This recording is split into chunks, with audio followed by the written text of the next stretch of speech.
Hola señores, bien bonjour, on va faire une nouvelle vidéo aujourd'hui sur les paliers de la progression. À l'approche de Noël, c'est important quand même d'avoir de bonnes résolutions et du coup de comprendre la mécanique de la progression.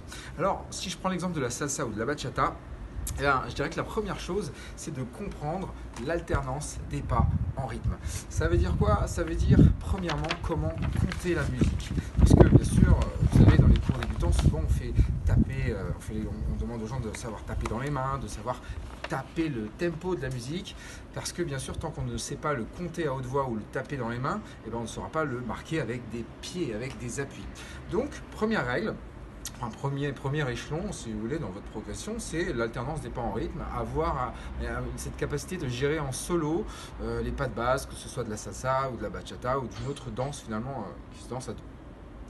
Je dirais en deux, c'est gérer la connexion avec le partenaire, mais c'est trop. C'est un peu ce que tout le monde dit, la connexion c'est trop vague en fait.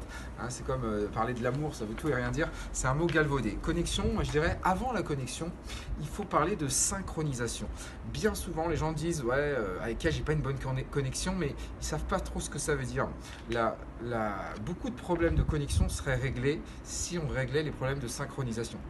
C'est-à-dire que quand l'un et l'autre sont en rythme, complètement sur leur appui, sur leur axe, sur leurs jambes, et là finalement déjà on risque pas de se tromper au niveau de quand c'est qu'on guide, pourquoi on guide, etc.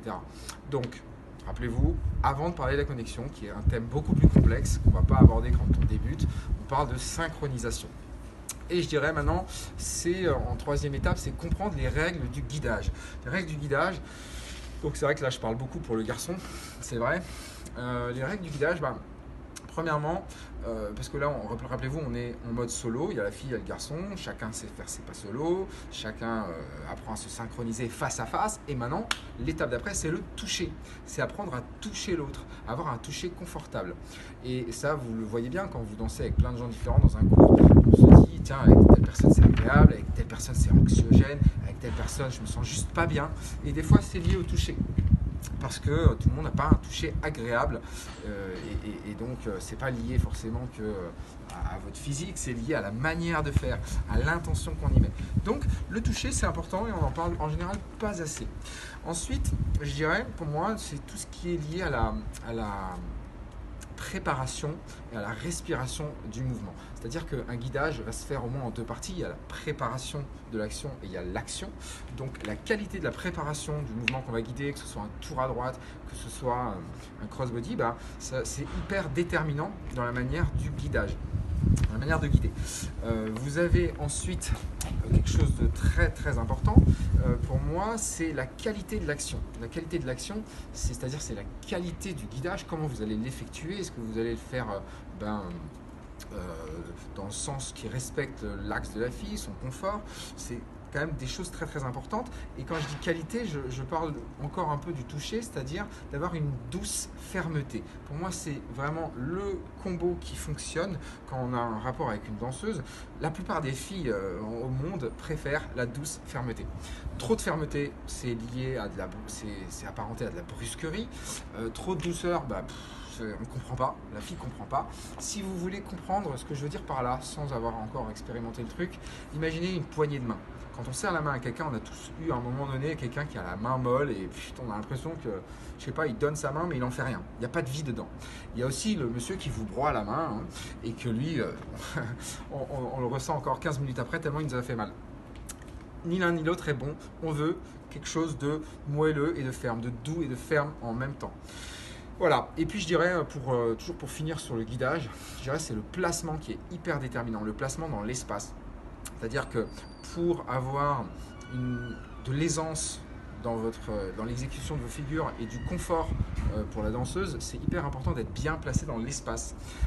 Parce que vous n'allez jamais être à la bourre pour guider quelque chose, vous allez toujours faire les choses dans la facilité. Et donc c'est ce qui va aussi générer de la fluidité. Parce que vous aurez toujours des belles transitions. Une belle fluidité vient de la qualité des transitions. Voilà. Et puis, je dirais en quatrième point, le stade de l'évolution du danseur, hein, parce que c'est ça, c'est le palier de la progression. Bah, on sent qu'on a progressé quand on est à l'aise en cours, qu'on arrive bien à faire les trucs easy dans les cours. Et le stade d'après, c'est quand on arrive à faire la même chose en soirée. Sachant qu'on l'a déjà dit dans d'autres vidéos, bien sûr, le cap des soirées, c'est un petit peu comme quand le jour où vous êtes à l'auto-école, et puis on vous lâche en plein Paris, par exemple, avec plein de voitures qui coupent de travers en tous les sens, dans les ronds-points, on ne respecte pas les priorités. Voilà, les soirées c'est pareil, vous le savez bien, la musique est plus rapide, l'éclairage est différent, les danseurs on ne les connaît pas, tout change. Ça encore, c'est un palier de progression d'arriver à manager tout ça, d'arriver à appliquer ce que vous savez en cours et le faire fonctionner en soirée. C'est la preuve que vous avez bien intégré tous les principes. Voilà mes amis, je vous souhaite un agréable et un joyeux Noël au nom de toute l'équipe, en tout cas du staff en interne, c'est-à-dire de Sherazade, de Oya et Shannon que vous ne voyez pas mais qui est derrière cet écran, et puis bien sûr au nom des 15 professeurs de tout Salsa Nueva. Hasta luego, señores.